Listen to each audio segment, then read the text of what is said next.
Assalamualaikum.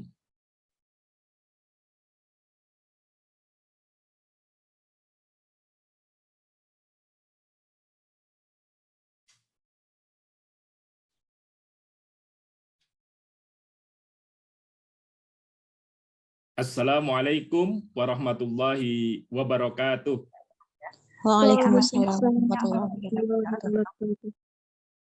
Alhamdulillahirabbil alamin. Assalatu wassalamu ala sayyidil mursalin wa imamil muttaqin sayyidina wa habibina Muhammadin wa ala alihi wa ashabihi ajma'in. Amma ba'd. Teman-teman peserta kuliah teori-teori komunikasi kelas IPKOM yang dirahmati oleh Allah, alhamdulillah pagi ini kita bertemu di dalam perkuliahan kita yang biasanya kita hari Sabtu sore ya, kita geser ke Rabu pagi. Nah, sebelum kita lanjutkan bincang-bincang kita terkait dengan teori-teori komunikasi, mari kita awali kelas kita dengan membaca basmalah.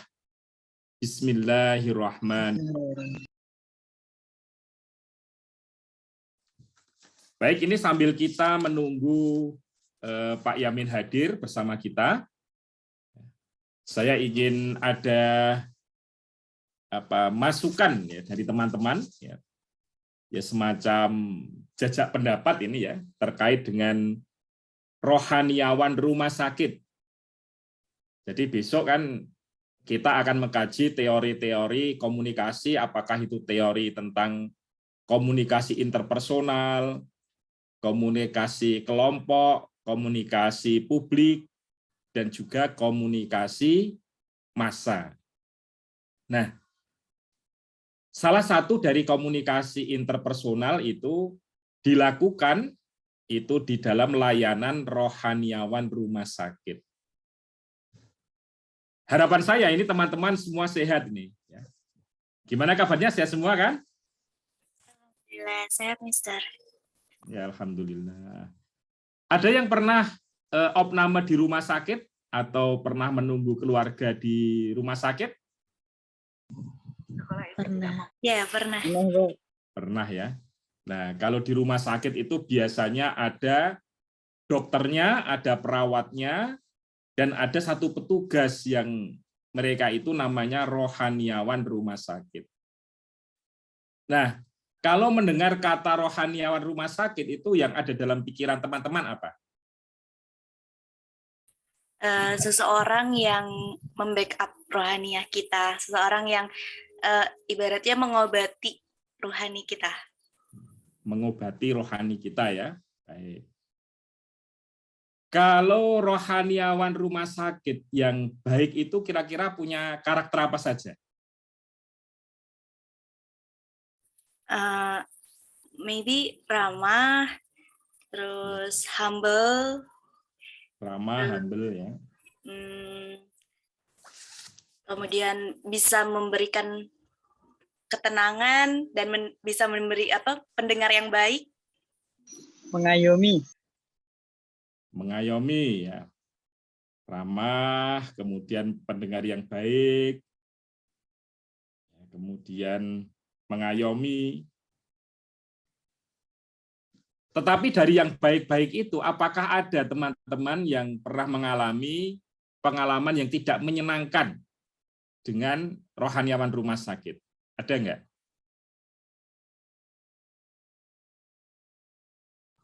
Belum. Belum pernah ya? Yang lainnya selain Mbak Mutiah ini?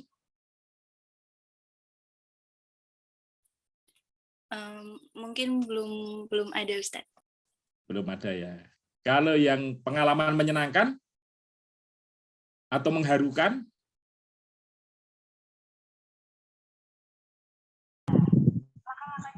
Pernah, Pak. Apa itu Mbak Mutia? Suatu ketika saat adik saya sakit di rumah sakit daerah Jawa Timur, terus di sampingnya ada seorang ibu-ibu. Ibu-ibunya itu sakratul maut, dan saya melihat betul seorang bapak rohaniawan rumah sakitnya itu, bagaimana beliau membimbing si ibunya ini untuk bisa menghadapi sakratul maut, dan itu sangat mengharukan sekali sih Pak menurut saya.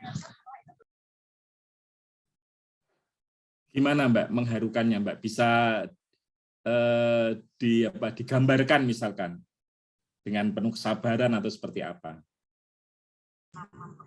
Ya, jadi bapaknya itu sangat sabar menuntun syahadatnya, terus kelihatan banget juga ibunya itu yang mau meninggal ini udah apa ya Pak, sudah sangat kesakitan, dan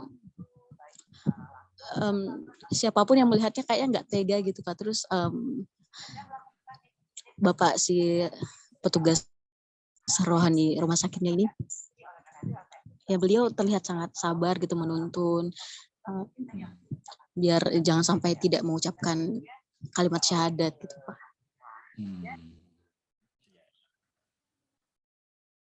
Terus di situ kan biasanya ada keluarganya. Ini rohaniawannya itu menyampaikan apa kepada keluarganya? Yang saya dengar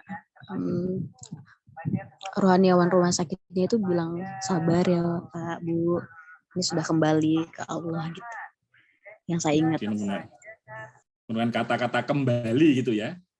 Jadi kan pilihan kata itu kan bisa ini sudah meninggal, ada yang kata-kata tidak tertolong, ya.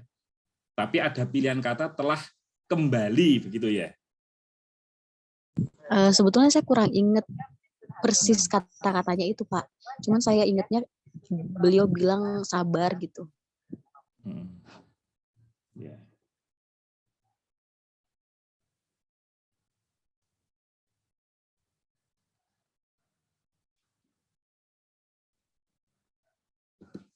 Oke ya. Baik. Terima kasih ini Mbak Mutiah ini sudah memberikan satu pengalaman ya terkait dengan rohaniawan rumah sakit.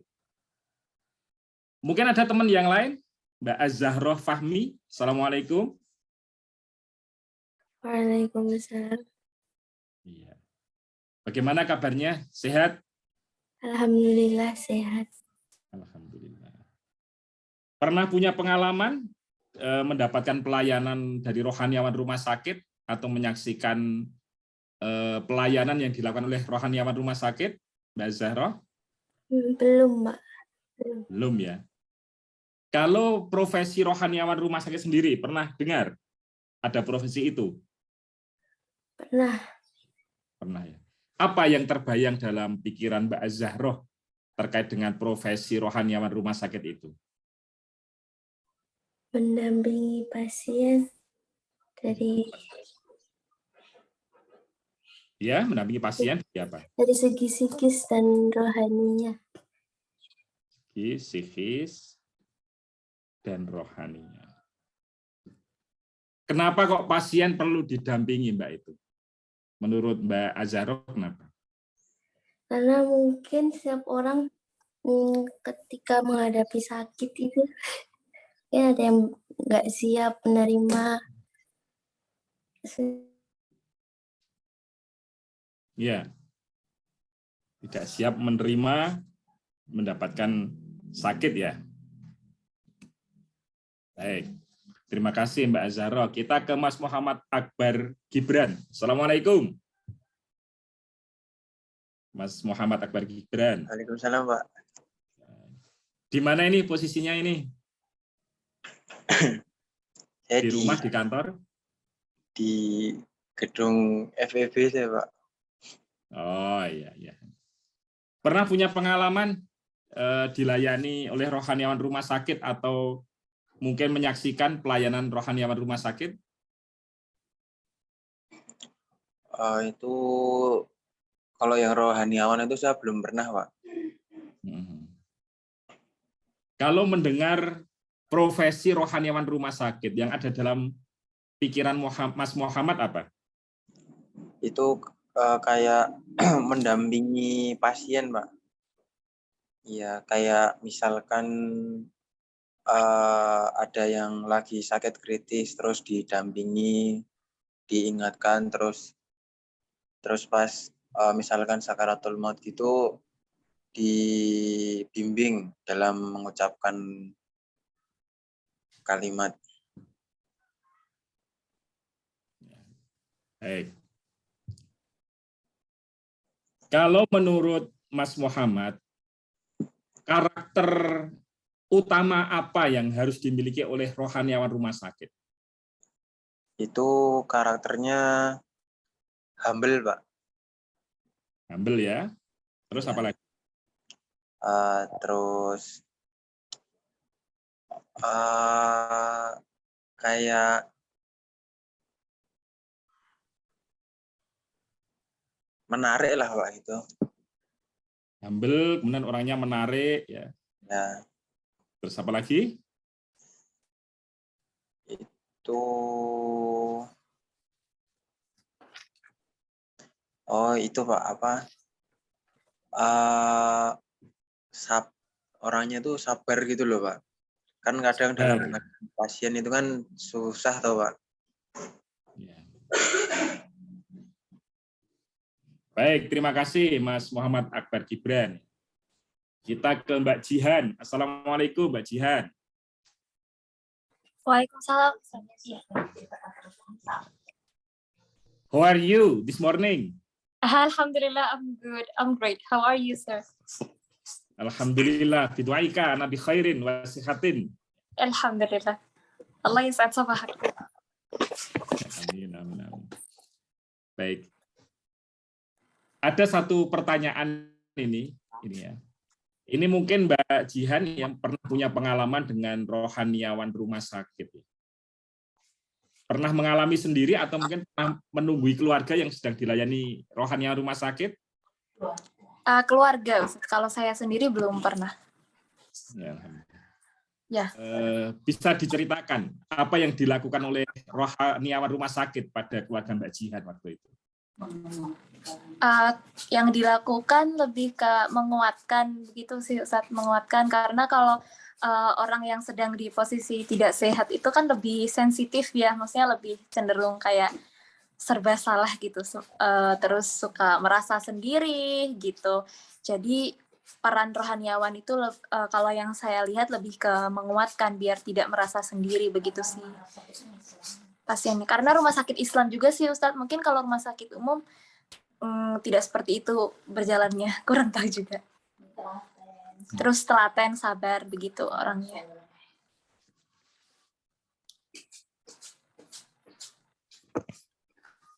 Kemudian karakter rohaniawan rumah sakit yang menurut Mbak Jihan paling utama, yang mau tidak mau memang seharusnya ada itu apa pada diri rohaniawan rumah sakit?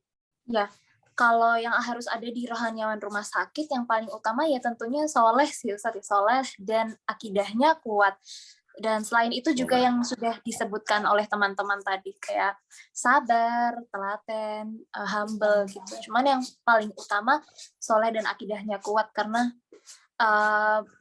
mostly kan rohaniawan itu berperannya di detik-detik terakhir ya, maksudnya jadi memang penting sekali kesolehan dan kuat akidahnya itu.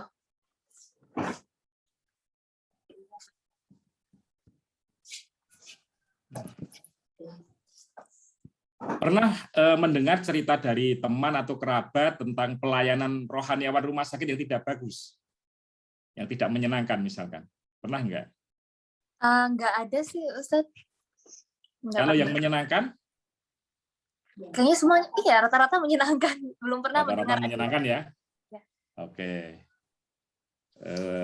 Terima kasih Mbak Jihan atas insight-nya ya. kita ke Mbak Dewi Ayu Indahsari. Assalamualaikum. Waalaikumsalam. Kaifa haluki ya ukhti? Alhamdulillah, khair. Fi baiti atau fi sakani tulab al-an? Putus suaranya terakhir tuh gimana? Putus ya. Ini di rumah atau di kos-kosan ini? Unires. Di Unires ya. Oke ya. Baik, pernah mengalami opname?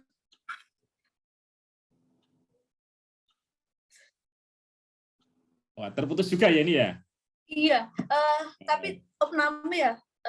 Iya, Saya pernah sendiri sih opname? belum pernah, Bapak. Mungkin waktu kecil, saya waktu bayi saya sudah pernah opname, tapi alhamdulillah waktu sudah besar tidak pernah. Alhamdulillah sehat ya. Jadi opname saya itu waktu saya masih bayi, waktu itu saya sakit lambung, jadi saya sudah tidak teringat lagi seperti apa bentuknya saya waktu itu. Iya. Kalau ini, pernah mendengar profesi rohaniawan rumah sakit? Iya, pernah. Apa yang terbayang dalam pikiran Mbak Dewi terkait dengan profesi ini? Ini profesi apa ini? Iya. Sejauh ini setahu saya itu yang melayani, yang apa ya, yang membimbing dan menemani keluarga. Dan tadi seperti yang sudah dijelaskan teman-teman yang lain, yang apa namanya, ketika yang membimbing ketika pasien sakaratul maut dan memberikan semangat kepada keluarga seperti itu. Itu sejauh itu yang saya dengar. Dan saya pernah juga mendengar dari Pak Cahyo bahwa juga rohanian rumah sakit itu juga memberikan apa ya, bimbingan semangat kepada keluarga dari pasien seperti itu. Iya. Kalau karakter rohaniawan rumah sakit yang harus dimiliki itu apa saja, Mbak Dewi? Karakter. Tadi teman-teman sudah banyak mention seperti harus punya akidah yang baik, harus soleh dan sebagainya. Mungkin satu karakter yang harus dimiliki menurut saya adalah kepedulian. Ketika dia memiliki rasa peduli, rasa empati, pasti dia bisa apa ya, merasakan apa yang orang lain rasakan, bisa memberikan petua-petua, bisa memberikan semangat begitu. Itu mungkin menurut saya. Iya. Baik, terima kasih. Ini saya munculkan ya kasus ini karena salah satu profesi yang nanti bisa diambil oleh teman-teman itu adalah rohaniawan rumah sakit ini atau konselor terkait dengan kesehatan. Nah, ada yang bekerja di rumah sakit swasta, yang di daerah, ya. Tetapi sekarang kita itu eranya era global, ya. Jadi banyak rumah sakit yang berskala internasional itu ada di Indonesia. Jadi kita tidak mesti kerja di luar negeri, ya. Misalkan kita ingin bekerja di rumah sakit, itu ada rumah sakit yang dia itu membawa brand internasional, itu ada di Indonesia. Kemudian selain itu, nanti pasien-pasien dari luar negeri yang kebetulan sedang ada di Indonesia, ya sedang bekerja, atau sedang berlibur, atau sedang studi, nah maka nanti bagi teman-teman yang tertarik dengan profesi ini, tentu bisa melayani mereka. Karena dari sisi kemampuan bahasa, dari kemampuan komunikasi interpersonalnya itu memiliki bekal. Ditambah lagi tentang fikih-fikih sakit, ya, kemudian fikih-fikih ibadah, itu juga kita mempelajarinya. Dan kalau kita lihat itu ada banyak buku-buku dan riset-riset itu terkait dengan sakit ini, ya, komunikasi dikaitkan dengan orang sakit. Baik, kita sekarang ke Mbak Wiwit Nutria Rinjani. Ini kayaknya dari Lombok ini, kalau namanya ada Rinjaninya. Benar ini, Mbak Wiwit? Dari Nusa Tenggara Barat? Bukan, Bapak. Dari Jawa Tengah. Dari Jawa Tengah? Ya. Terus ini artinya apa ini? Wiwit itu kan biasanya kan anak pertama. Atau iya, betul. Anak pertama ya? Iya. Kemudian Rinjani ini maksudnya apa ini? Atau ayahnya suka memanjat gunung ini? Enggak. Katanya waktu itu sedang suka saja nama Rinjani gitu. Kayak unik katanya. Oh, iya. Baik, terima kasih. Ini Mbak Wiwit, bisa diceritakan mungkin Mbak Wiwit pernah punya pengalaman dengan rohaniawan rumah sakit atau pernah menunggui keluarga yang sedang dilayani oleh rohaniawan? Mungkin ada pengalaman itu Mbak Wiwit? Oke. Kalau untuk pengalaman sendiri belum pernah Pak, tapi pernah dengar dari cerita teman.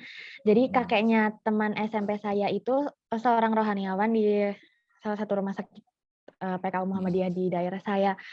Yang saya tahu tentang rohaniawan itu mendampingi keluarga pasien ketika sakit, seperti menguatkan psikologinya, terus setelah itu memberikan image positif untuk semangat sembuh kepada pasien, dan untuk memberikan insight bahwasanya kita tuh pasti sembuh, kita pasti akan sembuh gitu, tetap menjaga semangat keluarga pasien maupun pasiennya. Sebatas itu Bapak yang saya tahu. Iya.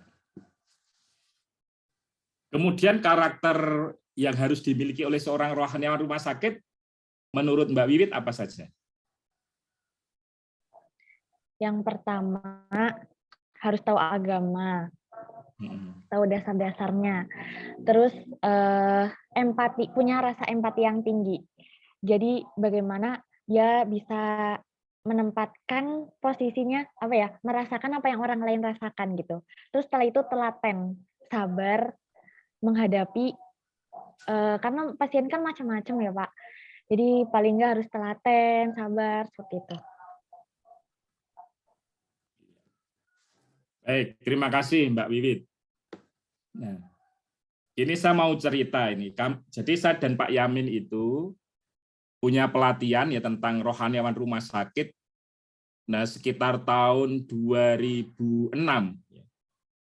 2006 itu kita mengadakan workshop nasional rohaniawan rumah sakit.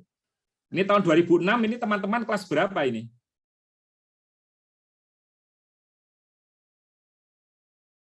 Belum sekolah, Bapak. Belum sekolah ya? Ya, belum sekolah ini, Wah. Ini. Ya. Nah, waktu itu ada seorang rohaniawan rumah sakit itu cerita begini. Jadi suatu ketika itu di ruang gawat darurat itu ada seorang pasien remaja putri, seorang mbak-mbak. Dia beserta ibunya itu kecelakaan. Ya biasa kan remaja putri, kemudian seneng bisa naik sepeda motor, kemudian memboncengkan ibunya. Jadi dia memboncengkan ibunya, kemudian mereka berdua kecelakaan. Nah, si ibunya ini meninggal. Nah, kemudian si perempuan ini, si remaja putri ini, dia tahu ibunya meninggal. Nah, dia sendiri juga luka-luka. Nah, ketika akan diobati luka-lukanya, dia tidak mau. Dia mengatakan, saya ingin ikut ibu. Ingin ikut meninggal ya, ingin ikut meninggal bersama ibu. Nah, kemudian diberi perlakuan apa-apa dia tolak. Dia menolak untuk diberi perlakuan untuk menyelamatkan dirinya. Kira-kira kalau pendekatan perawat apa yang akan dilakukan itu? Kalau ada orang yang mau disuntik, ditolak ya, mau dibalut, dia dia tepiskan nih. Kira-kira kalau pendekatan perawat apa yang akan dilakukan? Dibius secara diam-diam, Pak. Gimana cara bius diam-diam ya?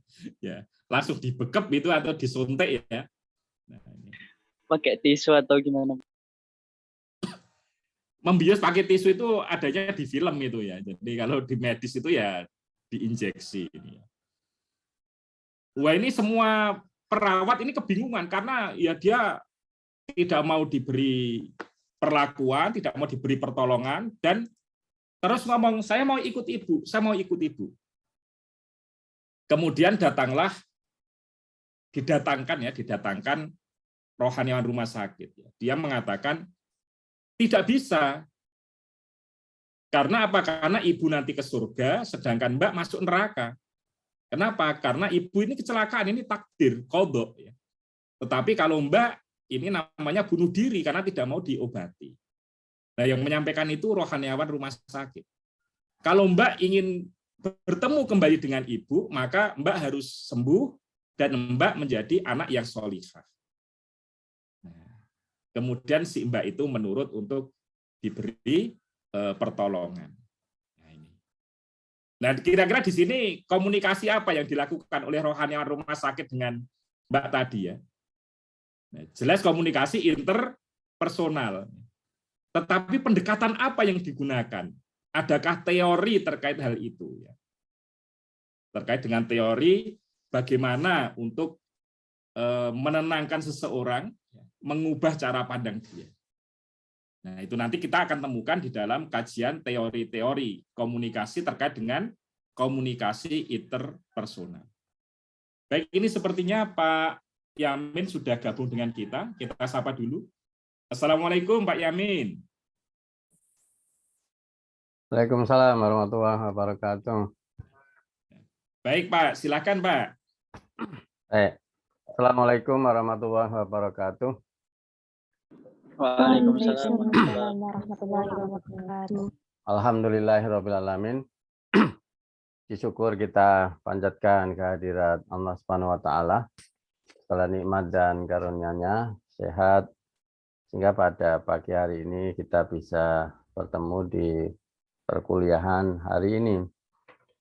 Yang ini perubahan jadwal dari hari Sabtu sore ke hari Rabu siang.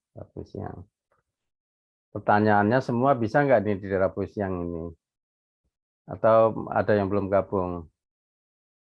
Saya khawatir ada yang pada jam yang sama bersamaan dengan kuliah lain. Ada nggak? Nggak ada ya? Nggak ada, oke. Insya Allah tidak. Kalau tidak ada kan berarti tidak ada alasan untuk bentrok dengan jadwal yang lain. Itu maksud saya. Hingga presensi kehadiran menjadi bagian yang juga kita perhatikan di proses sebuah proses ya, termasuk proses perkuliahan, termasuk kuliah di mata kuliah ini. Karena saya yakin juga di mata kuliah yang lain. Nah, pertanyaan Pak Yusuf tadi belum dijawab. Saya sedikit melanjutkan saja ya, melanjutkan. Tadi dialog antara nggak tahu perawat apa dokter tadi itu Pak Yusuf dengan pasien ya, pasien. Jelas konteksnya adalah interpersonal communication, komunikasi interpersonal. Tetapi dari sisi konten tadi ya, Pak Yusuf menyebut surga atau akhirat atau tentang takdir dan segala macam tadi ya, di bagian akhir yang saya lihat dengan pendekatan yang seperti itu, yang tadi dicontohkan Pak Yusuf. Itu kira-kira komunikasi apa ya yang lebih pas? Ya, silakan Isna. Oh enggak, saya kira angkat tangan itu mau menjawab. Saya kira Raisa itu mau menjawab. Silakan yang mau komentar dari yang disampaikan Pak Yusuf. Tidak harus jawaban ya, komentar ya, komentar. Silakan kalau ada. Mungkin lebih kepada menasehati, kemudian itu termaksudnya kepada memberikan yang mengubah cara pikir dari si pasien tersebut mungkin ya Ustadz. Oke, jelas menasehati ya, tapi di dalam menasehati itu jelas bentuknya komunikasi interpersonal. Tapi kalau kita lihat dialognya tadi itu ya, pendekatan yang disampaikan perawatnya itu pakai pendekatan apa itu? Pendekatannya apa? Mungkin pendekatan. Silakan Jihan dulu. Ya, maaf. pendekatan intrapersonal mungkin ya Ustadz. Jadi sehingga si pasiennya ini kemudian kayak apa ya, berdamai dengan dirinya sendiri gitu. Jadi bisa ada semangatnya lagi untuk sembuh gitu kan ya? Ya, kalau Pak Yusuf membawa-bawa tentang takdir, membawa-bawa tentang surga atau nggak salah tadi ya, itu kira-kira pendekatan apa itu? Religi, Pak. Religi, oke. Dalam praksis komunikasi, sering pendekatan religi itu kita sebut sebagai pendekatan apa?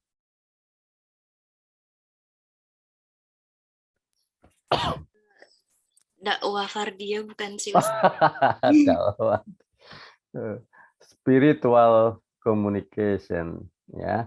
Jadi lebih menggali aspek-aspek komunikasi yang bersifat meta, ya, meta, yang bersifat transenden, ya, transenden, dan itu ada dalam dunia spiritual, dan tentu spiritual dalam konteks ini adalah Islam, spiritual communication. Nah, kebetulan saya dan Pak Yusuf itu besok ada melatih rohaniawan rumah sakit ini, ya. Besok ada pelatihan spiritual communication skill, ya, spiritual communication skill untuk siapa? Untuk rohaniawan rumah sakit, ya. Karena di rumah sakit itu sering ada PMO begini. Kalau dokter sudah angkat tangan, pasien angkat apa? Dokternya sudah angkat tangan ini. Oh, ini sudah serahkan saja ke bagian rohaniawan atau bagaimana. Itu biasanya kalau dokter sudah angkat tangan, pasien angkat apa?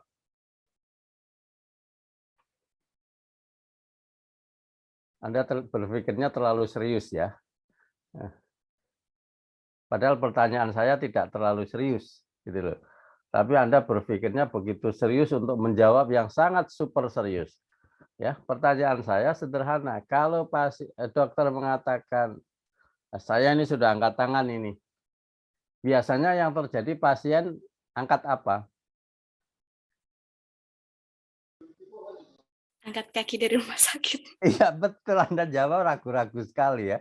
Biasanya pasien kemudian angkat kaki. Lebih baik pulang saja daripada di rumah sakit memperbanyak biaya atau sampainya pada biasanya kan begitu. Ini pertanyaan guyon saja, Anda serius sekali memikirkannya ya. Untuk hal-hal yang sederhana dipikir serius, tapi yang serius tidak dipikir yang serius gitu loh. Oke. Ya, rumah sakit. Saya pernah sampaikan sedikit juga ya, rohaniawan, nanti ada yang tertarik di rohaniawan. Tugas konseling apapun ya, termasuk konseling rumah sakit itu adalah menumbuhkan harapan. Ya, sebagai konselor, ya, separah apapun klien atau konselor Anda nanti itu yang konsultasi Anda adalah peniup harapan. Jangan mematikan harapan. Ambil contoh tadi itu. Meskipun dokter sudah bilang dokter angkat tangan, Anda rohaniawan, misalkan rohaniawan rumah sakit, ini sebentar lagi seperti pasien yang kemarin ini nggak sampai 2 jam. Itu namanya mematikan harapan. Ya, matikan. Seorang konselor, motivator itu adalah peniup untuk selalu tumbuh dan berkembangnya harapan. Kecil apapun harapan itu.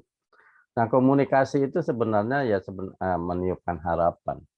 Jadi kalau komunikasi itu saling mematikan harapan, itu namanya membunuh. Nah, jadi kalau Anda berinteraksi dengan teman, dengan saudara, ya jadilah komunikator yang menghidupkan ya harapan. Jadi enak. Jadi orang kalau ketemu Anda itu suka karena apa? Bukannya tambah kro ya. Tapi semangat. Tadi malam saya mengalami hal yang sama, ada seorang tangga ya, divonis dokter stroke. Mendengar kata stroke itu shock dia. Sampai berhari-hari nggak bisa tidur, sampai kan kebetulan suaminya juga sudah meninggal. Separah apapun harapan. Ya, jadi harapan. Anda harus menjadi penumbuh harapan pada siapapun, terlebih orang-orang dekat Anda. Itu tadi mengomentari Pak Yusuf, spiritual communication. Dan salah satu harapan yang bisa, yang paling kuat adalah spiritual. Dalam bahasa Islam adalah doa. Doa itu harapan. Ya, kalau sudah menjadi kenyataan namanya takdir. Ya, namanya takdir. Harapan itu belum jadi kenyataan. Namanya aja harapan, ya. Kalau sudah jadi kenyataan namanya takdir.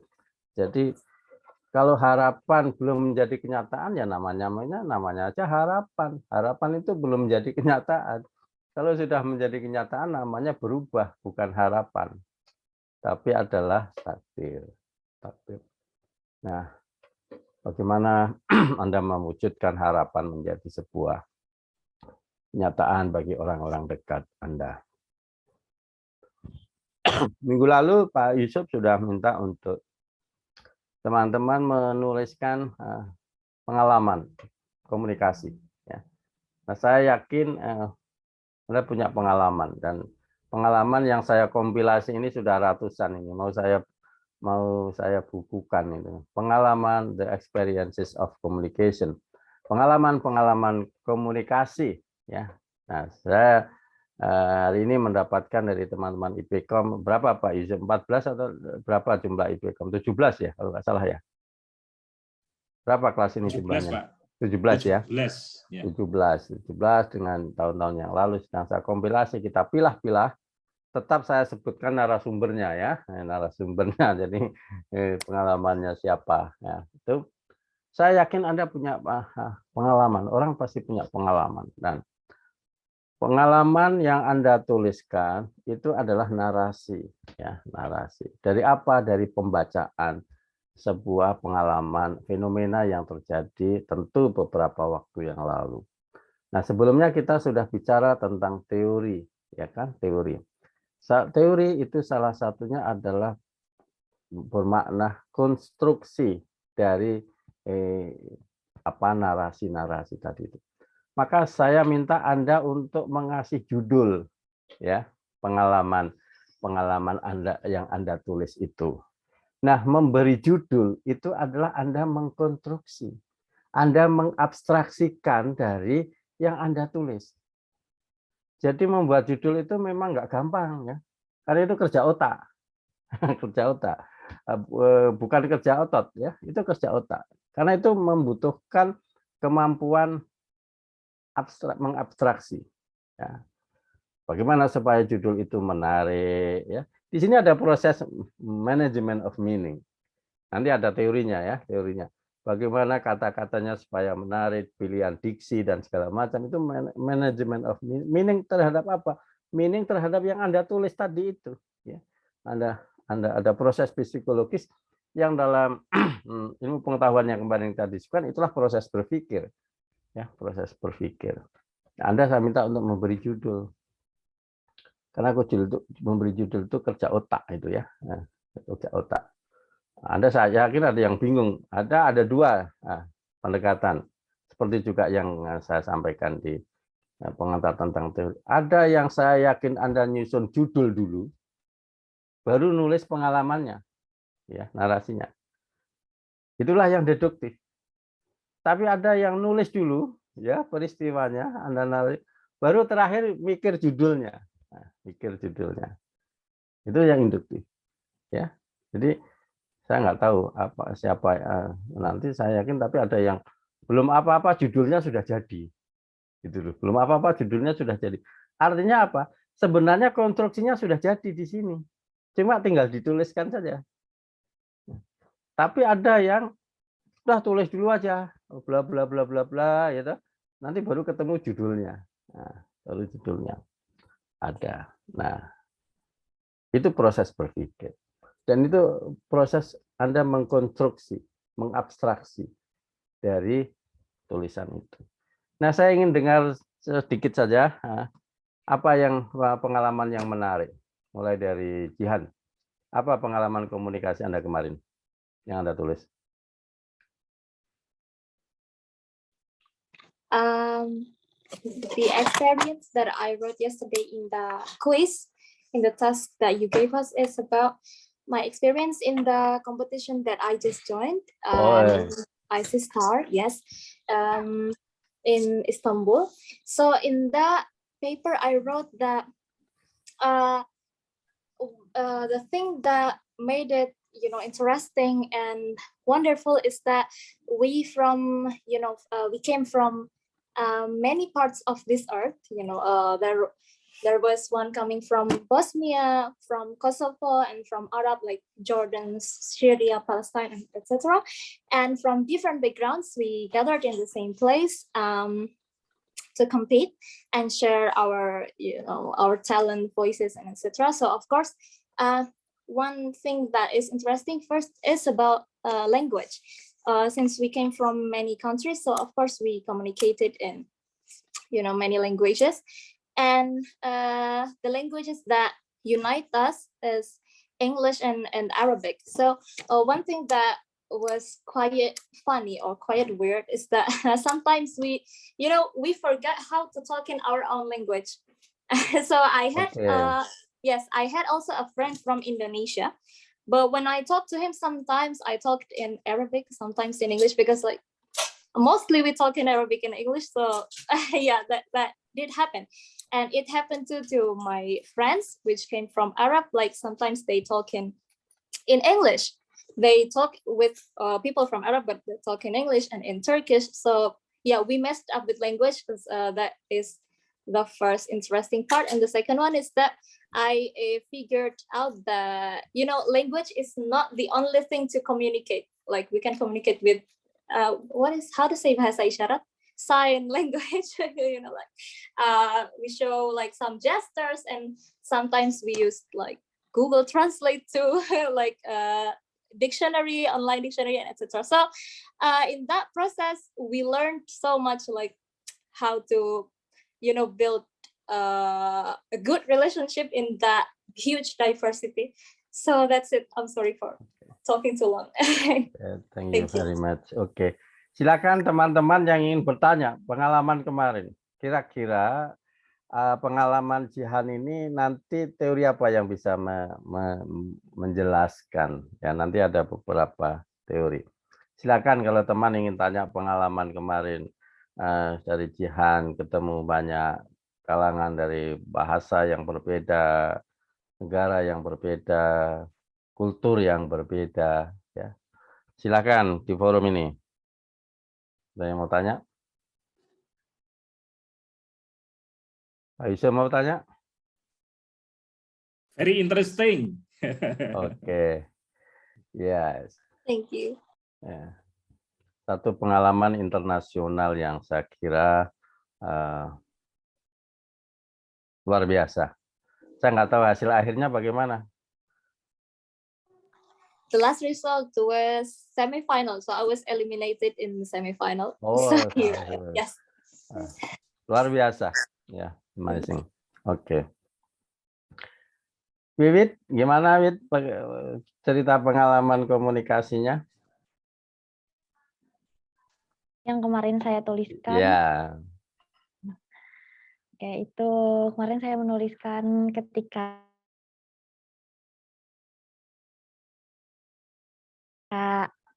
asistensi BTA tidak saling mengenal ya Bapak.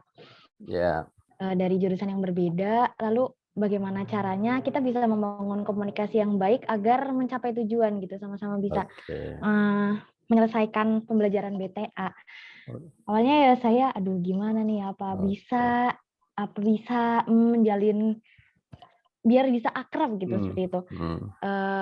Yang saya gunakan itu dengan video call satu persatu, bukan dengan Google Meet ataupun Zoom. Jadi satu persatu. Nah dari situ jadi kita lebih intensif. Dari awal sudah saya biasakan untuk menanyakan kabar, bahkan ada beberapa dari teman-teman itu yang dengan sukarela, dengan senang hati kayak menceritakan kesehariannya.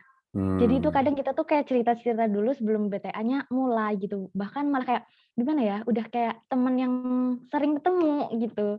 Jadi kayak udah akrab aja, yang tadinya mungkin suasana BTA-nya dalam pikiran saya, aduh kayaknya ini bakal sepaneng deh BTA-nya gitu. Tapi karena kita udah saling terbuka, jadi BTA-nya itu berjalan dengan santai, tanpa Oke. ada rasa yang gimana-gimana gitu. Oke.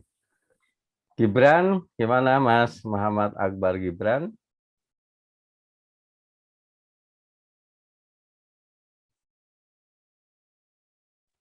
Ya, Pak. Ya, mana pengalamannya Mas? Sebentar, Pak. Ini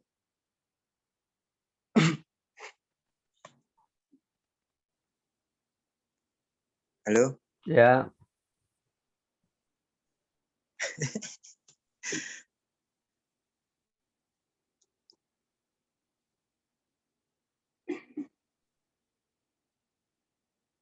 Gimana tadi, Pak? Aduh.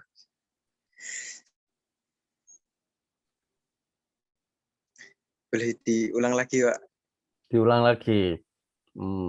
Oke. Pengalaman komunikasi apa yang Anda punya yang udah ditulis kemarin? Udah ngumpul belum? Sudah, Pak. Sudah. Yang pengalaman komunikasi Ya, kan, Pak. ya. Apa pengalamannya? Itu ya sama kayak waduh itu malu ya Pak jelasinnya Pak. Pak Yusuf sudah baca, saya sudah baca kok malu itu kemana? Gimana menjelaskannya gimana toh? Kenapa mesti malu? Oke, nggak masalah. No problem. Emangnya sesuatu yang sensitif? Berarti gimana toh, Bran? Orang komunikasi tidak ekspresif itu gimana? Gimana? Apa? Tentang apa? Itu ceritanya nggak usah ya Pak, langsung maknanya. Gimana? Oke, wes apapun deh manut saya. Apa yang mau kamu ceritakan kita? Itu kalau maknanya itu apa-apa dikomunikasikan Pak. Jadi kalau misal kita hanya berasumsi aja itu kita hanya melihat dari satu sudut pandang dan kita kayak mengambil keputusan sepihak tuh loh Pak. Tanpa mencoba memahami dan mencoba melihat dari sudut pandang orang lain. Dan itu salah satu kesalahan saya, itu saya nggak komunikasi, saya cuma berasumsi aja. Ya dan itu saya ya seperti itulah Pak. Oke. Jadi kalau ada teman-teman di sini salah makna jangan disalahkan ya, itu loh. Karena apa? Karena nggak jelas juga mau dimaknai bagaimana sehingga bisa saja maknanya bisa berbeda-beda dari apa yang Gibran sampaikan. Oke. Saya ambil satu lagi yang laki-laki. Mana lagi nih? Siapa lagi Pak Yusuf nih? Bungaran ini putri apa putra? Bungaran? Ya, Bungaran. Silakan Bungaran.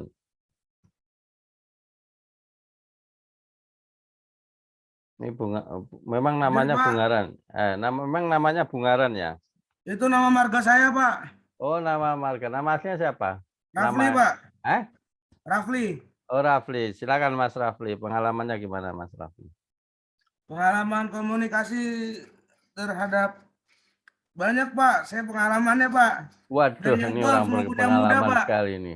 Gimana? Dari yang tua biasanya ini Pak bermanfaat kalau yang berbicara sama yang tua ya, komunikasi dengan yang tua ya. Jadi kebanyakan dapat manfaat dari situ. Kalau dari muda mungkin beberapa ada yang memberikan manfaat, ada yang beberapa yang tidak memberikan manfaat. Ya. Seperti itu Pak. Yang diingat apa? Yang diingat? Yang paling berkesan? Yang pasti sama yang lebih tua Pak. Oh, gimana? Gimana? Komunikasi kepada yang lebih tua bagaimana? Saya bingung. Tentang biasanya berbicara seputar pengalaman hidupnya itu Pak. Oke. Di marga Bungaran itu kalau manggil ayah apa? Tetap ayah Pak, saya Oh, tetap ayah. Oke. ya. Saya kira bos itu enggak ya. Tetap ayah Oh, ya. kalau bos biasanya manggil bos juga Pak. Oh. Kita orang Sumatera ya Pak, manggil bapak tuh kadang-kadang kalau ngomong sama teman, bos manggilnya. Gitu ya. Oke. Nah, itu kaitan dengan antar budaya. Tolong teman-teman, ini kalau saya minta untuk menuliskan, itu adalah berbasis pengalaman, praksis, yang itu bisa untuk nanti kira-kira pengalaman Anda itu teori mana ya yang bisa menjelaskan. Saya bisa menganalisis dari pengalaman saya itu secara saintifik, secara ilmiah, itu basis teorinya apa. Nah inilah nanti saya sampaikan mappingnya, mapping petanya. Meskipun lebih banyak pada komunikasi interpersonal. Tapi tadi Jihan itu bisa lebih luas lagi, ya. Komunikasi antar budaya bisa, kemudian mungkin berkaitan dengan simbol-simbol yang tadi menyebut ya, bahasa yang menggunakan isyarat dan lain-lain karena persoalan komunikasi. Nah, nanti petanya saya mulai mengajak teman-teman masuk ke belantara teori-teori ini, ya, teori-teori ini. Nah, saya share PowerPoint ya secara cepat saja.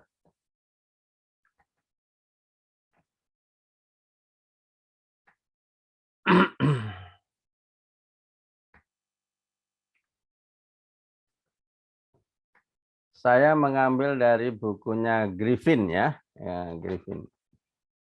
The first look at communication theory ya, E.M. Griffin yang kemarin juga sudah saya sampaikan sampulnya.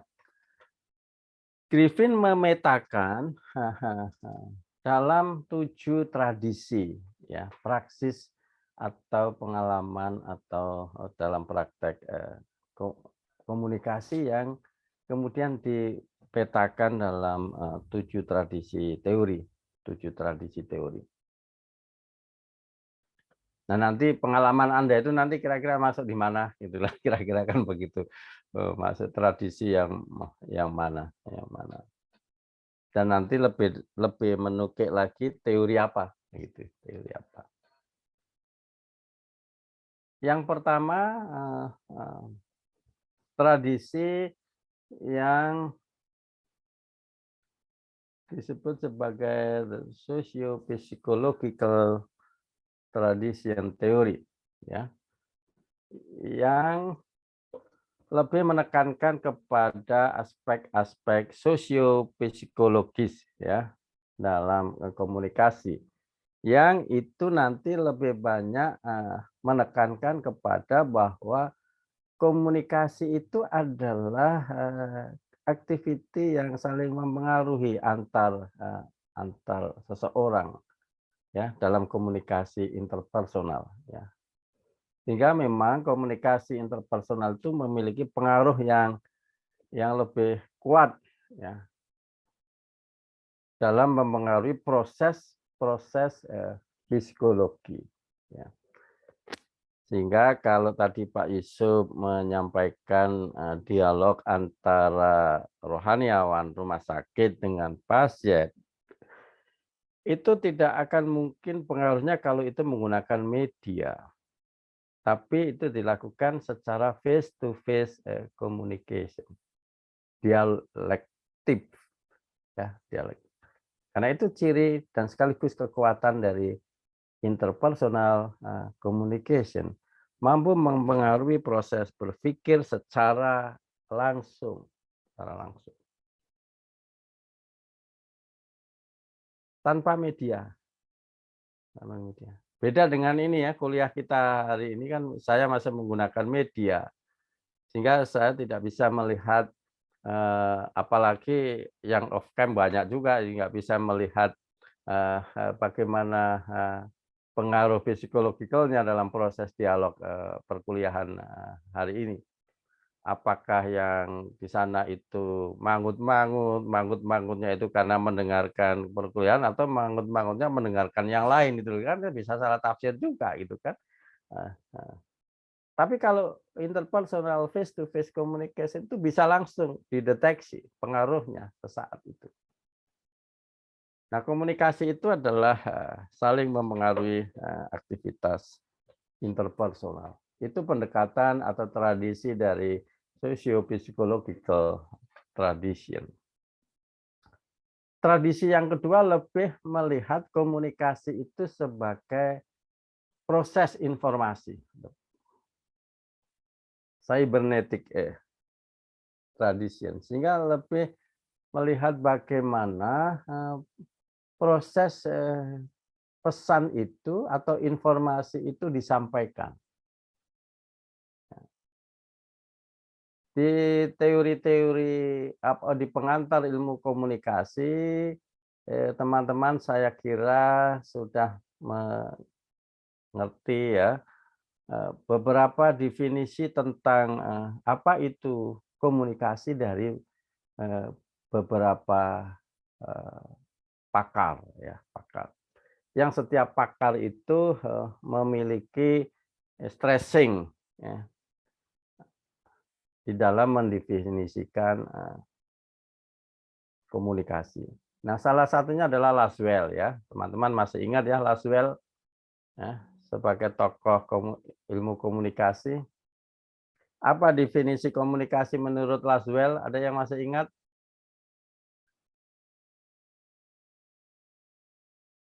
Who says what, in which channel, to whom, with what effect. Nah, itu menceritakan perjalanan proses dari sebuah informasi. Nah, cybernetic. Yang ketiga, tradisi yang disebut sebagai rhetorical tradition itu lebih menekankan bahwa komunikasi itu adalah seni ya, menyampaikan pesan ke publik ya, sehingga sering disebut sebagai ilmu retorika ya. Terutama retorikanya Aristoteles ya. Teman-teman pernah mempelajari ya tentang Aristoteles ya, terutama di dalam seorang filosof ya, era Yunani ya, era Yunani. Dan bukan hanya berpikir untuk menemukan kebenaran para filosof itu, termasuk Aristoteles itu, tetapi bagaimana menyampaikan kebenaran itu. Kebenaran itu. Bagaimana salah satu cara menemukan kebenaran? Ya, mungkin teman-teman sudah dapatkan di filsafat ilmu ya. Kebenaran itu akan didapat salah satunya adalah melalui dialog. Dialektif ya, dialektif. Ini ada 13 orang tentang untuk merumuskan, mendefinisikan apa itu komunikasi.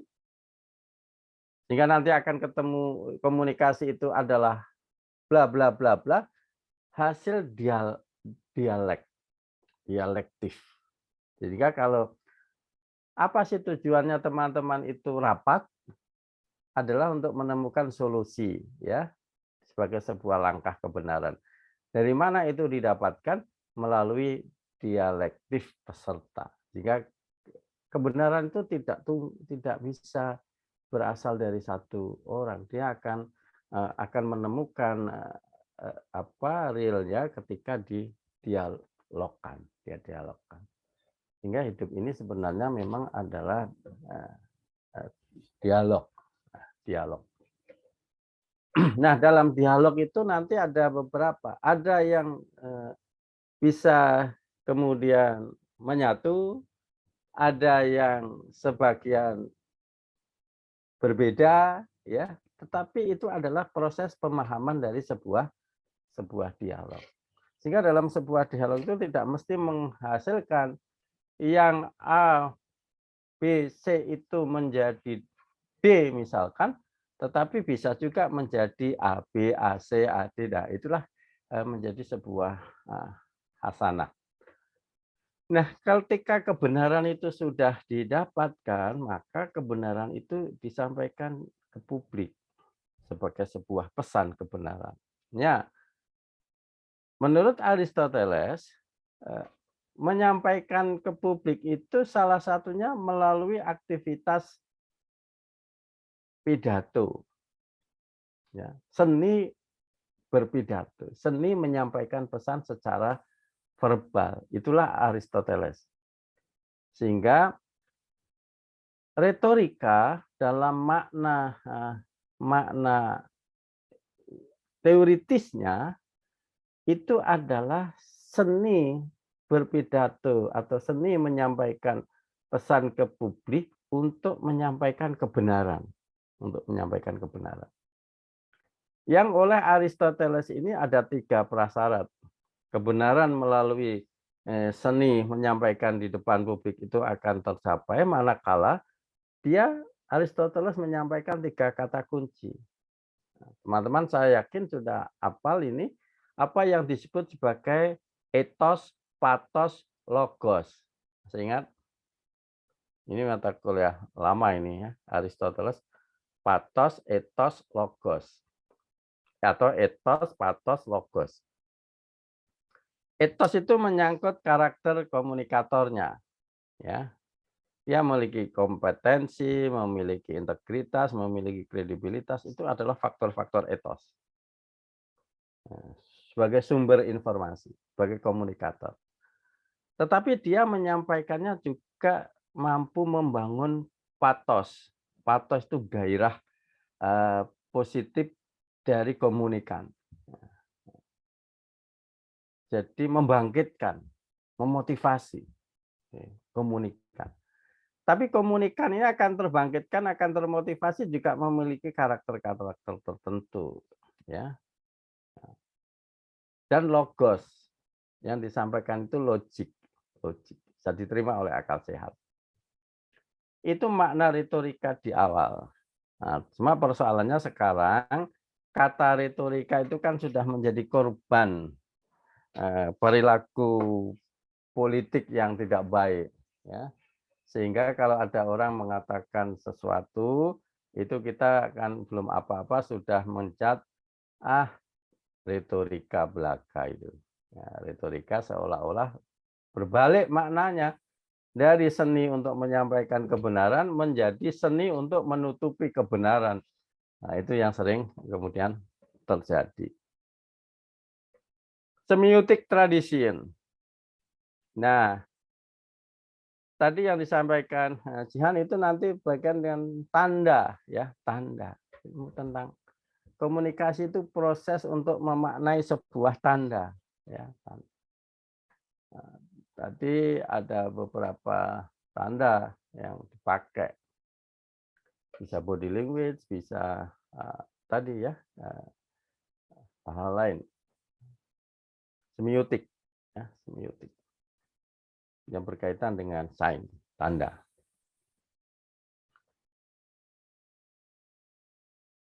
Juga tradisi yang menyatakan bahwa komunikasi itu adalah kreasi dan ekspresi dari realitas sosial yang itu masuk dalam socio-kultural tradition tadi.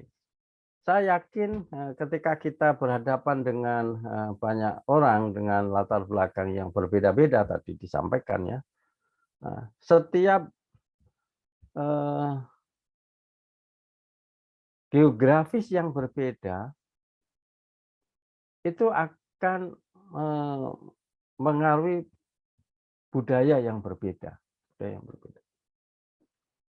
Nah, ketika kita membicarakan tentang budaya atau kultur atau culture ini, apa yang tertangkap di memori teman-teman konsep yang itu berhubungan dengan budaya masyarakat tertentu. Jadi begitu dengar kata budaya, apa yang teringat, apa yang terkoneksi dari kata budaya itu? Apa kira-kira? Tradisi, Pak, sebuah tradisi. Ya, apa tradisi? Tradisi apa? adatnya. Adat dalam hal apa? Ya, tradisi. Apa yang dimaksud tradisi, apa yang dimaksud adat? Kalau tradisi itu adalah semacam kebiasaan yang biasa dilakukan dan menjadi semacam rutinitas lah. Oke, oke. Jadi Anda melihat masyarakat itu kalau dia melakukan sesuatu secara rutin, itu kita sudah bisa mengambil kesimpulan, oh, seseorang itu dia dari kelompok budaya tertentu. Dilihat dari kebiasaan yang dia lakukan. Begitu ya? Oke. Selain dari kebiasaan apa? Kita bisa melihat bahwa seseorang itu berasal dari sebuah budaya tertentu.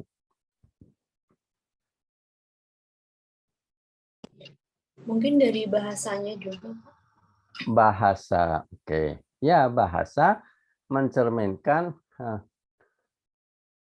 budaya. Apalagi?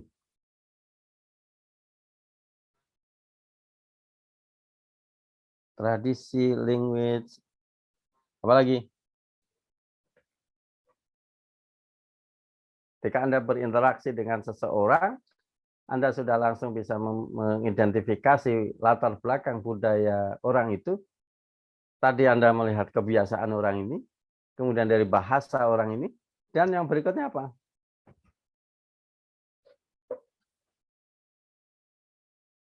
Karakter mungkin. Karakter masih terlalu abstrak.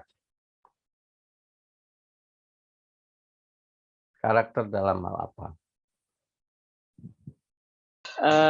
Kayak setiap budaya itu pasti memiliki karakternya masing-masing.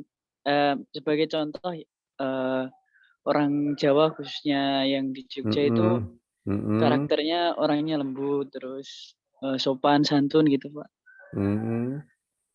Ya, dan misal kalau dari ini bukan saya apa-apa ya, Pak. Dari daerah timur itu biasanya orangnya ya sedikit keras gitu, Kak.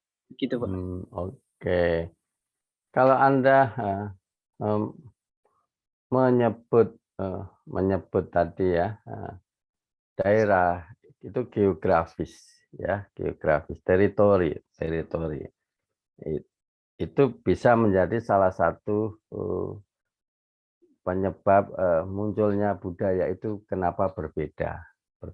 Nah, Anda nyebut kalau dalam apakah tidak bisa masuk di dalam kebiasaan tadi itu, tradisi tadi itu? Karena Anda menyebut biasanya begini kan, nah, berarti sesuatu yang dilakukan secara berulang ya biasa. Tapi bolehlah ya. Nah, itu dari psikografisnya. Oke, apa lagi? Pakai bahasa, tradisi, karakter. Kode etik, Pak. Kode etik gimana maksudnya? Jurnalistik kok gimana? Kode etik apa? Atau mungkin etika setempat. Etika. Nah, bagaimana kita mengidentifikasinya bahwa dia berasal dari satu masyarakat budaya tertentu? Contohnya apa? Kode etik apa misalkan?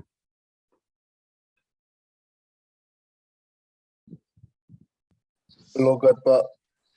Logat, tadi bahasa ya, bisa dari bahasa itu bisa saja dari sisi bahasanya, tapi juga dari dialeknya. Penampilannya, Pak, style. Iya, yang mana? Penampilan yang mana? Penampilan itu kan banyak sekali. Penampilan rambut, penampilan apa? Penampilannya masih abstrak. Didetailkan lagi. Penampilan yang mana? Penampilan kayak pakaian gitu, Pak. Pakaian, fashion. Ya, fashion itu kita bisa mengidentifikasi salah satu budaya ini dari fashionnya, pakaian. Maka jangan kaget loh ya kalau Al-Quran itu mengatur tentang pakaian. Ya. Nah, karena pakaian itu, ini saya sedikit masuk al-Islamnya sedikit ya.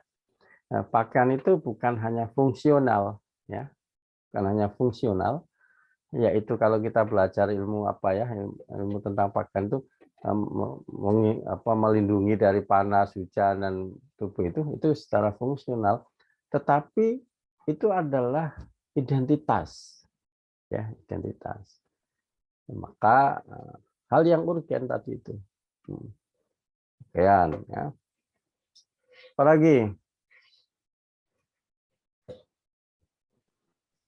Ras mungkin. Dari ras warna kulit. Ya, ya, bagaimana kita tahu dia dari ras tertentu?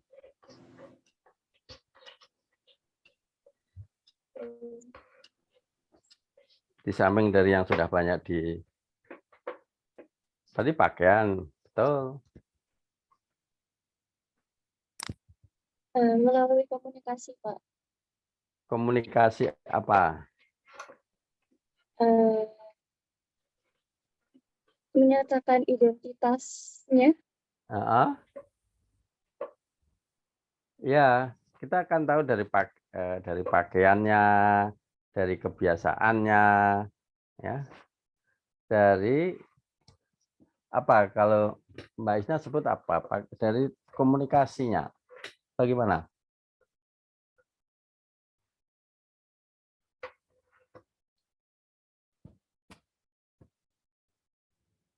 Ya paling gampang makanan, food. Ya, nasi kebuli dari mana ya kira-kira ya, sama nasi goreng. Kira-kira kalau sudah gudeg itu mana ya kira-kira, rendang mana ya, rendang itu kan kira-kira kan gitu ya, makanan ya, fashion, food ya. Dan apa, kepercayaan tadi ya, ritual keagamaan. Nah, saya ingin sebut dua hal ya, bahwa sekarang ini sedang terjadi proses pertempuran budaya melalui apa? Fashion and food. Sekarang ini, ya. Ketika arus globalisasi ini begitu kencang, salah satunya adalah masuk ke gaya pakaian, makanan. Coba jalan-jalan ke Malioboro, mana getuk, nggak ada getuk di situ. Ya, yang ada adalah makanan-makanan yang junk food yang itu berasal dari budaya-budaya yang berbeda. Nah, jadi sebenarnya kita sedang dalam posisi pertempuran antar budaya melalui salah satunya melalui makanan dan pakaian.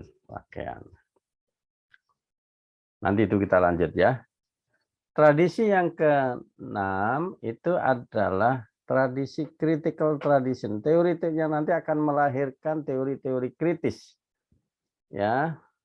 Yang teori-teori kritis itu nanti bersifat reflektif atas fenomena-fenomena atau wacana-wacana yang berkembang yang merasa ada ketidakadilan ya.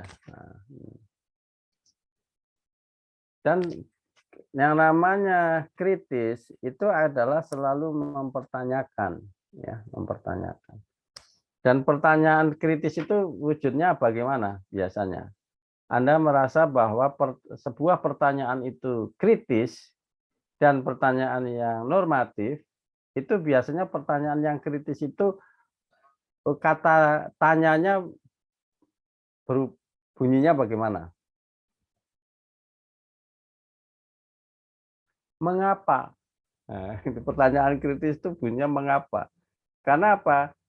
Orang berpikir kritis itu ingin selalu mencari kebenaran di balik fakta, Maka pertanyaannya kenapa? Mengapa? Kalau pertanyaannya mengapa, jawabannya apa? Abstrak, Pak. Kalau karena. Kalau jawaban karena berarti ingin membongkar atau ingin menjelaskan tentang apa?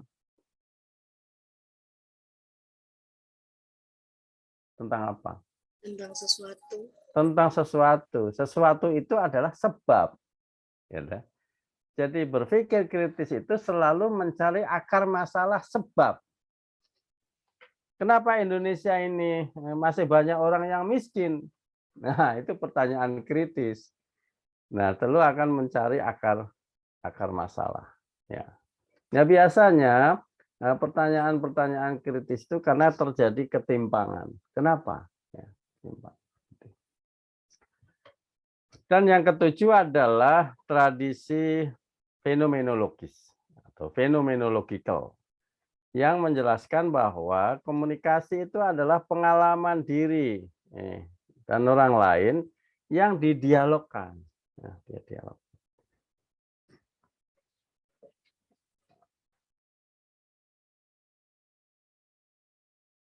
Yang setiap orang itu punya keunikan masing-masing untuk atau pengalaman yang didialogkan ke orang lain. Yang tadinya menjadi kebenaran subjektif, ketika saya ceritakan, saya dialogkan, tadi Anda punya pengalaman komunikasi kan, tadi saya minta untuk pengalaman komunikasi, itu kan masih pengalaman masing-masing pribadi. Itu adalah, kalau itu dianggap sebagai sebuah kebenaran dari pengalaman yang Anda alami itu kebenaran subjektif. Tapi ketika kebenaran subjektif yang Anda alami itu Anda dialogkan ke orang lain, ya, Anda dialogkan ke orang lain, Anda ceritakan ke orang lain setuju dengan yang pengalaman Anda itu, maka kebenaran pengalaman Anda itu dari pengalaman subjektif menjadi kebenaran intersubjektif. Nah, kalau ternyata semua orang sepakat atas pengalaman yang Anda alami, yang Anda ceritakan, maka dari pengalaman subjektif itu, dari kebenaran subjektif itu bisa meningkat menjadi kebenaran objektif. Dari intersubjektif menjadi kebenaran. Oh, itu disepakati menjadi sebuah kebenaran. Itu uniknya fenomenologi. Tapi biasanya penelitian fenomenologi itu berhenti pada pengalaman subjektif dan intersubjektif. Nanti teman-teman bisa kaji lebih tahu ya, apa itu fenomenologis dan lain-lain. Nah, ini 7 pemetaan teori. Nah, dari 7 ini kemudian dikelompokkan untuk membingkai kumpulan teorinya, ya. Saya petakan nanti ada teori-teori yang berkaitan dengan interpersonal communication theory. Ya, jadi teori-teori nanti yang berkaitan dengan interpersonal komunikasi itu ada symbolic interactionism. Teori interaksi simbolik. Komunikasi itu sebenarnya adalah interaksi simbolik. Ya. Interaksi simbolik. Tadi ya.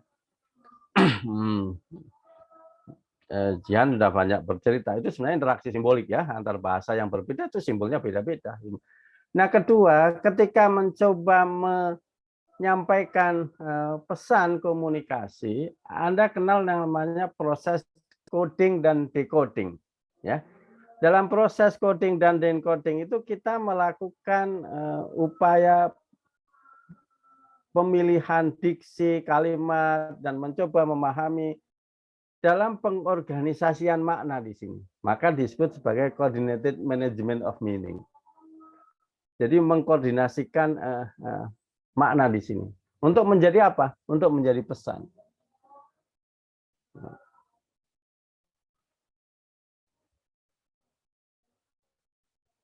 Di tempat saya ada azan, ya, karena suaranya masuk, saya break dulu ya, 3 menit.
Oke.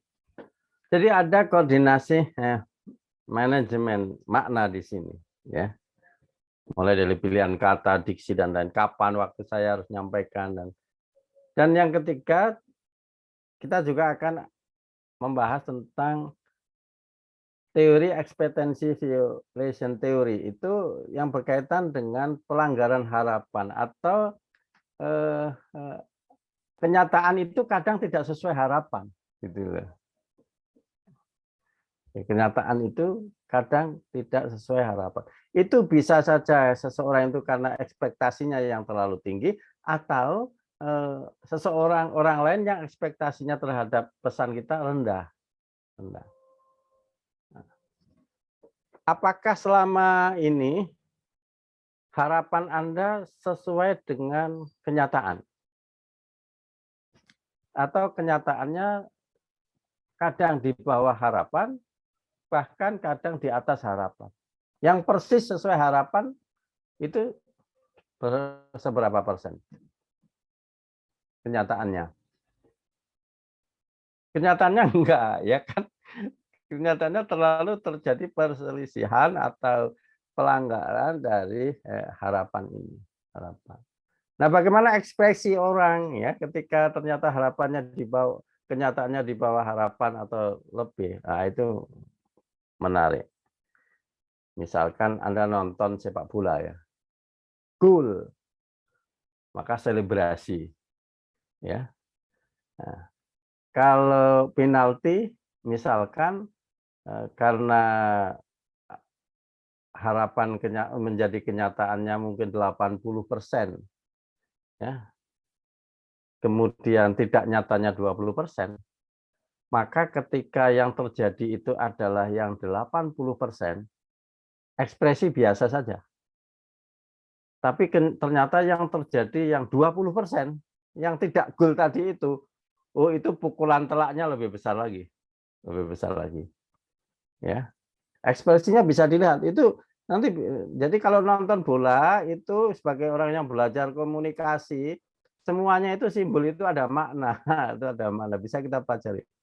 Beda lagi misalkan kalau orang tendangan bebas dari jarak jauh, ya, antara harapan dan kenyataannya tidak terlalu, mungkin harapannya malah justru rendah, ya. Tapi ternyata gol, gitu loh. Ternyata gol. Jadi harapannya, kenyataannya melebihi dari ekspektasinya. Nah, itu ekspresinya akan lebih luar biasa lagi kan. Kalau kita lihat selebrasinya itu ya, tendangan bebas yang dari jarak jauh ternyata gol. Itu ekspresinya luar biasa. Nah, tapi kalau penalti masuk ya biasa saja, karena penalti masuk ya wajar. Tapi kalau penalti tidak masuk baru ekspresinya menjadi anti klimaks. Nah, komunikasi itu kadang yang Anda pesankan itu respeknya yang diajak komunikasi itu kadang beda-beda. Ini dijak ngomong kok tidak memberikan respek. Nah, kadang terjadi. Kenapa itu terjadi? Ya, itu nanti kita bahas. Ada interpersonal deception theory, itu berkaitan dengan kadang seseorang itu membela diri dalam komunikasi interpersonal. Ya, pertahanan diri, ya. Ada social penetration theory, teori penetrasi sosial. Tadi Mbak siapa tadi yang bercerita tentang BTA tadi itu. Ya. Ada informasi diri itu seperti lapisan kulit bawang, ya, kulit bawang. Jadi Anda kenal dulu namanya siapa, itu lapis 1, ya, di mana dan baba itu sampai ternyata proses lapisan dari lapisan 1 sampai ke lapisan yang agak dalam, tadi prosesnya Mbak siapa tadi itu ternyata lebih cepat, sehingga lebih cepat akrab. Ya. Tapi ada yang hanya kenal namanya saja itu suwi, lama banget itu loh. Untuk akrabnya lama, itu berarti hanya di jaimnya tinggi, kuat itu loh. Karena jaim itu lapisan gitu. Ketika jaimnya itu sudah dilepas ya itu. Nanti ada teori terkait dengan social penetrasi. Ada teori uncertainty reduction, itu pengurangan ketidakpastian. Pengurangan ketidakpastian. Hidup ini kalau berada dalam ketidakpastian itu kan memang menyakitkan, ya toh? Dan orang akan selalu mencari jalan mengurangi ketidakpastian itu. Misalkan, ini pengumuman ujian minggu depan. Ketidakpastiannya masih lama ini. Nah, orang ingin mereduksi ketidakpastian, mencoba-coba cari informasi, saya sebetulnya lulus apa enggak. Nah, orang cenderung untuk mencari mereduksi ketidakpastian. Atau juga social judgment theory. Nanti teori ini adalah bagian dari interpersonal communication, itu adalah dalam relasi sosial itu kadang kita itu sudah berhadapan dengan apa? Hukuman sosial. Ya, belum apa sudah dijudge. Itu akan mempengaruhi. Ini masuk di dalamnya nanti labeling, ya. Nah, jangan mudah untuk melabeling seseorang, terutama untuk labeling yang tidak bagus, tapi itu nanti akan mempengaruhi dalam interaksi sosial. Nah, secara cepat karena waktunya sudah habis, ini nanti terkait dengan komunikasi grup dan publik. Ini ada teori adaptasi, ya, adaptive structuration theory. Tadi Jihan bisa juga dalam komunikasi interpersonal dianalisis menggunakan teori adaptasi. Bagaimana? Termasuk atau BTA tadi ya, cerita tentang mahasiswa baru, itu teori adaptasi. Ada yang dilakukan secara alami masing-masing personal, ada yang dilakukan secara struktural. Struktural itu ya bisa pengurus, ya bisa pengelola, dan lain-lain. Tadi ada supaya apa? Terjadi proses adaptasi. Ya, seseorang yang gagal melakukan adaptasi, dia akan merasa kesunyian dalam keramaian. Nah, kasihan toh, sendiri dalam keramaian. Nah, itu akan menjadi termasuk dalam antar budaya nanti itu bisa terjadi jet lag budaya, bisa terjadi kenapa misalkan yang terjadi di para tenaga migran kita di Arab Saudi melakukan kekerasan terhadap majikan atau majikan melakukan kekerasan terhadap pembantu rumah tangga karena ada jet lag budaya di situ, proses adaptasi yang gagal. Baik majikan terhadap pembantu maupun pembantu terhadap majikan. Tetapi kalau kita melihat salah seorang pembantu Indonesia di Taiwan yang merawat mantan bintang film yang mendapat warisan 1 miliar, itu karena terjadi proses adaptasi yang baik. Retorik Aristoteles tadi sudah saya singgung, ya. Dramatism theory, ini masih juga public communication. Sehingga orang pidato di depan publik itu sebenarnya bisa saja dianalisis di samping dari Aristoteles yang menyangkut pathos, ethos, logos, itu juga bisa mencerminkan sebenarnya dia sedang memain drama saja. Dramanya. Kata-katanya bombastis luar biasa dan macam-macam. Karena dunia panggung itu adalah dunia drama. Nah, setiap panggung itu ada 2 muka, ya, front stage dan back stage, ya, panggung muka dan panggung belakang. Panggung mukanya, panggung depannya, front stage-nya itu wah luar biasa. Tapi ternyata panggung belakangnya berbeda. Nah, maka ketika terjadi perbedaan panggung belakang dan panggung depan, Anda lebih percaya yang mana? Lebih percaya yang mana? Panggung muka atau panggung belakang? Backstage. Ya, backstage-nya. Karena itu realitas yang sesungguhnya. Karena panggung depannya, front stage-nya itu adalah dramaturgi. Ada yang teori naratif, ya, paradigm. Itu dengan menekankan kepada pengambilan diksi-diksi, narasi-narasi atau wacana-wacana tertentu di dalam sebuah pesan pada publik. Ini nanti teori-teori yang berkaitan dengan teori yang berkaitan dengan komunikasi massa. Ada teknologi determinisme, itu yang terkait dengan ketergantungan pada teknologi. Tadi Reza menyatakan tentang komunikasi yang berkaitan dengan teknologi. Oke. Semiotik, ya, semiotik tentang tanda tadi deh. Jadi menarik juga, ya, misalkan Semiotik itu bisa dengan bahasa, bisa saja body language, yang bisa itu sebenarnya tanda-tanda apa itu. Jadi semiotik itu nanti ada 3 hal, ada yang objek yang ditandai, ada tandanya, dan ada interpretasinya. Nanti akan kita bicarakan. Ada banyak teori semiotik menurut ahlinya. Cultural studies, ya, antar budaya. Kultivasi itu terkait dengan pengaruh. Agenda setting itu juga terkait dengan pengaruh media massa. Usage and gratification theory itu terkait dengan penggunaan media massa. Nah, terakhir teori-teori nanti yang berkaitan dengan konteks kultural. Yang Anda mungkin Anda membayangkan ya bahwa ternyata ada kajian yang bisa digunakan untuk melihat fenomena di sekitar kita. Yang pertama adalah face management. Teori manajemen muka. Kira-kira gitu. Jadi dalam komunikasi itu Anda harus pandai-pandai mengatur manajemen muka itu loh. Muka memelas, ya, muka yang memotivasi itu karena muka ini etalase. Cobalah Anda sekali-kali jalan-jalan, misalkan menemui peminta-minta atau pengemis. Amati wajahnya. Bagaimana dia memanage wajah supaya dikasihani orang. Nah, itu manajemen muka. Atau kalau dalam rapat, ya, bagaimana supaya seseorang itu disetujui idenya. Nah, ketika dia ngomong itu ya, perhatikan mukanya. Gini loh, misalkan itu adalah bagian dari face management. Mengatur muka untuk menyampaikan pesan. Speech code itu terkait dengan kode-kode ya di dalam pembicaraan. Ini biasanya untuk komunitas khusus ya. Itu punya kode bicara sendiri-sendiri. Kelompok-kelompok atau bahkan mungkin Anda punya sohib 5 orang gitu kan. Punya apa istilahnya ya kalau di anak-anak sekolah itu apa Pak Yusuf?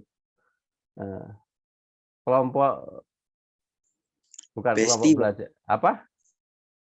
Besti. Pokoknya yang Anda kan punya sahabat karib ya, 5 orang misalkan itu yang kemana-mana. Itu kadang punya bahasa sendiri yang tidak diketahui oleh orang lain.